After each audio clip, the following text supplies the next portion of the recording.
I'd like to wrap up talking about GMOs today. Last time, we had been talking about all the different traits, and we ended the talk with a little bit of discussion about dicamba and the lawsuit that had been brought by a coalition, class action lawsuit by a coalition of farmers across 10 states, and then these different NGOs that are advocating them. So the National Family Farm Coalition, the Center for Food Safety, the Center for Biological Diversity, and the Pesticide Action Network, North America. So in that lawsuit in 2017, the claim was that the EPA under Scott Pruitt broke the law in 2016. So soon after Scott Pruitt was established as the head of the EPA,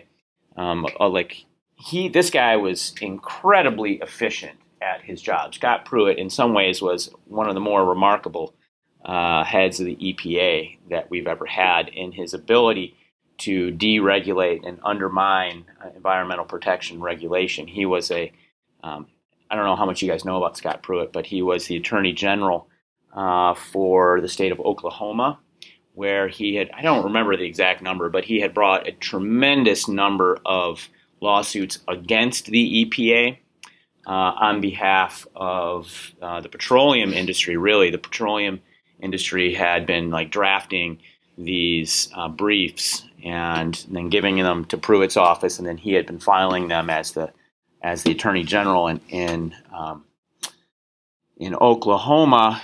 So in many ways, putting him at the head of the EPA was a little bit incongruous, right? He had spent his entire career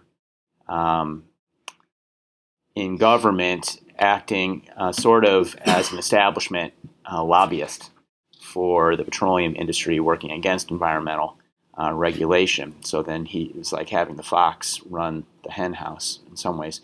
But as soon as he got in there, the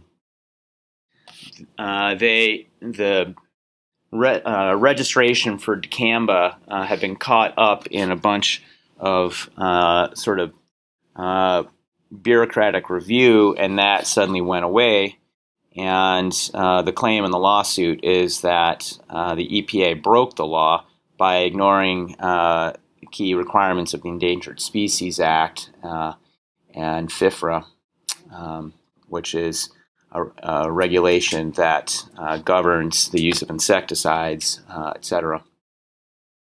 And it had been chugging its way through the court, but the way that the EPA dealt with it. So Scott Pruitt, you guys may know this, he was removed from office because of ethics violations. The guy was, he was kind of a bad dude.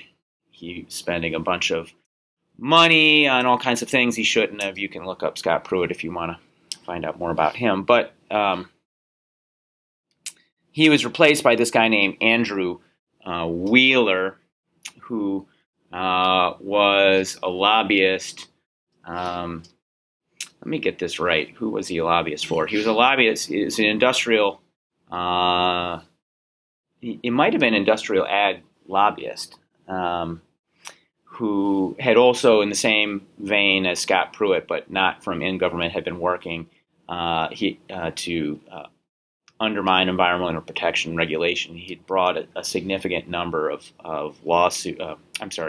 He had been involved in helping draft briefs for a significant number of lawsuits against EPA. Well, anyways, he's running the EPA now, and the strategy at this point was to issue a new registration for dicamba. So dicamba needs to be registered with the EPA, and it has to go through this process of review, right? There's environmental assessments or environmental impact statements that need to be filed, and there's a whole bunch of scientific research that underlies those registrations. So as a way to get out of the court case that had been brought against dicamba, this guy directed that a new registration be issued in 2018. And essentially, it was just a continuation of the 2016 registration, but like a little bit of the language had been changed. And they claimed that since there was a new registration, that that the lawsuit was moot and moved for dismissal of the case. This was being heard in the Ninth Circuit, Ninth Circuit courts. The litigants, the farmers, and all those NGOs, they claim that the new registration did not actually address any of the violations of the Endangered Species Act, etc. And so, and then they pointed out that this process of sort of stonewalling the litigation and then issuing new registrations each year without any substantial changes, even though the law never gets fixed, but it just kind of goes on indefinitely in this litigation that never ends. So it's one strategy of industry and government working together to undermine regulation. So in the face of all that, there's some uncertainty here as to what's actually going to happen, how the Ninth Circuit is going to rule on this. The motion is pending pending decision. So in 2019, in the next couple months here, farmers in the United States plan to plant 60 million acres of dicamba-tolerant soybeans and cotton in the United States. To wrap your head around that, all of New England is 45 million acres. So imagine who grew up in New England. So we probably have people here from Massachusetts. We probably have any Mainers here. There maybe someone from Vermont. All of those states are only 2/3 of the land mass that is planned to be 100% covered in dicamba-resistant soybeans, and that land itself is going to be 100% sprayed with that chemical right there. That's a sobering thought. I think that's a sobering thought. So this is not trivial. It's not small beans, right? This is big time. A huge chunk of the country, a huge chunk of the North American continent is going to be directly affected by the outcome of this court case. So it's something to think about. All right, so here is the sort of dirty secret, the dirty trick I played on you guys in lab when we were trying to figure out what the difference between an organic and a non-organic strawberry or pepper was. There are only the 10 genetically modified crops that are available today. In fact, actually, only 8 of them are available in the United States. Genetically modified apples and potatoes are not currently available in the United States, although they are commercially available outside of the United States. But these are the big ones, right? I mean, even though there's only 8 of them that are available here, they are all over the place. I would venture to say that every person in this room is wearing some genetically modified cotton currently. Like some on your body, there's some genetically modified cotton, soybeans and field corn, and it would be unlikely that any of you did not have some of those 2 products in your week somewhere. Canola, alfalfa. There's some less pervasive ones, papaya, summer squash. But sugar beets, another one, genetically modified. That one's huge. Sugar from sugar beets, and then, of course, the high fructose corn syrup from field corn. That's the bulk of the sugar that America is consuming, the vast majority of the sugar, unless you're really going out of your way to buy some sort of weird sugar, it's all going to be from genetically modified sugar beets. So large impact from a small number of crops.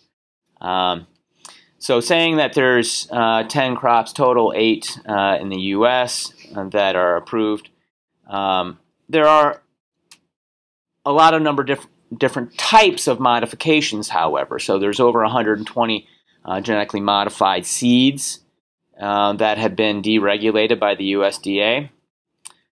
So when they say deregulation, what they mean is that there was the initial regulation that puts in place that requires that a genetically modified organism goes through this intense screening and scrutiny before it's available to come to commercial availability.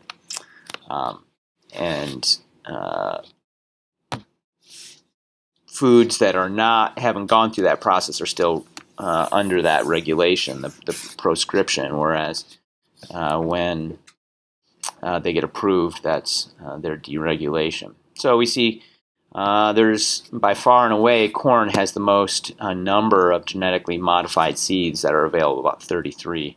Corn, soybean, and cotton. Those are the three big ones. Potatoes, I said, aren't available in the U.S., and then we get down to papaya. So it's really corn, soybean, and cotton, the staple crops that are used to make so much of our daily lives. Those three.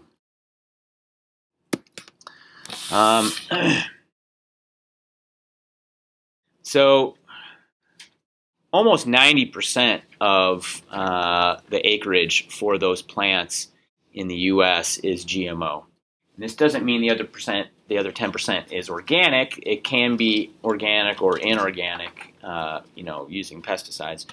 But 90% of it is GMO. And when you see a GMO crop amongst those three, that means herbicide resistant. That's what is going on with that. One of the podcasts talked about how that GM moved from the demand side or the consumer side to the supply side, making it easier for farmers to get the food to the table.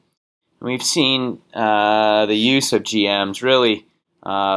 It rose through the two terms of George Bush II, up to stabilized during the two terms of Obama. I really don't know what the last 3 years have held there. This was the most recent data I could get. So I think we've already established this, that it is difficult to find processed foods. 80% of processed foods have some sort of genetically modified ingredient in them. So for example, ketchup is just a common thing that I would guess maybe half the class has had at some point this week. And that's because of the high fructose corn syrup. That's really the pervasive element. You can get, it's interesting about it because of the reaction against GMO. It's actually used as a marketing ploy to drive sales for people who don't want GMOs in their food. So that's the other side of the labeling thing. If you're not required to label something as genetically modified, but then you can label something as being non-GMO as a way to drive sales. So it's really all about the bottom line, right? And here is Heinz Organic tomato ketchup. And this is a screenshot of their website where it says no GMO ingredients, no high fructose corn syrup, and 100% Heinz taste. So it's not a mistake that GMO, non-GMO, no GMO ingredients, and no high fructose corn syrup are separated by only a comma, because those are essentially synonymous concepts. All right. So that's plants. The question that I wanted to talk about today, the class has been, yeah, antithrombin. So, good question. The overall topic I'd like to talk about to close out GMOs is the effect of GMO in the food chain in terms of animal products. So, how many animal products have been approved? What's the story? Atrin was the first animally derived product. It was a pharmaceutical that comes from a genetically modified goat, genetically engineered goat. And so these goats have their DNA, and then they have a gene for human antithrombin. Antithrombin is a protein that essentially blocks clotting. So antithrombin would be a gene that you would give to a person with some sort of clotting disorder, meaning like someone who's prone to strokes, maybe, or heart attacks. But it's particularly for people with strokes, maybe high blood pressure, who has dementia, and they're trying to reduce the peripheral vascular problems and the small and the thrombosis. Thrombosis is a blood clot. So antithrombin is a protein that stops blood clots. It's essentially a blood thinner. And it's a biologic. It's very effective. It has very few side effects. It does exactly what it's intended to do. It's not necessarily chemical. It's a biological medicine. But the best way to make a biological medicine is in a biological construct, and that's what these animals are. So they make this genetic construct by splicing in the human antithrombin gene into the goat milk gene cassette in its chromosome. They implant that gene, they micro-inject it into an egg, and then stick it in a goat. She has offspring. You test the offspring to make sure that it's expressing antithrombin in the milk, and you just extract it from the milk, and then take it to market. So this was approved by the FDA in 2009. This is the first animal product that was used and regulated by the FDA as a drug rather than a food. Right? So there's different regulatory protocol for foods versus drugs at the FDA. Now, this is what I actually wanted to talk about today. I only have 5 minutes, so I'm not going to get deep into this story, but this is a super interesting story because it has direct relevance right here in our neighborhood. All right? We're going to talk about Aqua Advantage salmon. This has the potential for being the first animal food in the food chain. So the way this thing works is they take an Atlantic salmon, and they're going to transform the Atlantic salmon. Everybody's, the mascot of Maine, the marine mascot of Maine, the Atlantic salmon.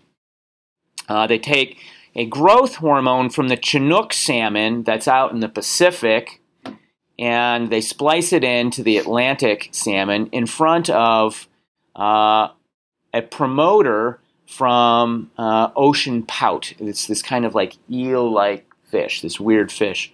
A promoter is a piece of DNA that drives the expression of genes that are in front of it.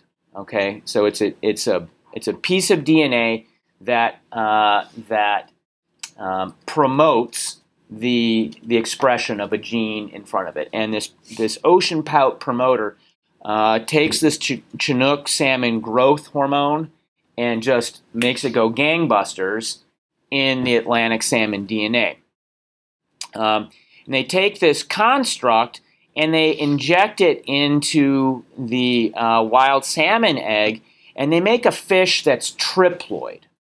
And triploid means that, in any normal organism, or most organisms at least, they're eukaryotic organisms, they're diploid. We're all diploid. You have 2 copies of a chromosome, one from your mom, one from your dad, right? And then you go on to reproduce, and you pass on one recombined chromosome to your offspring, etc.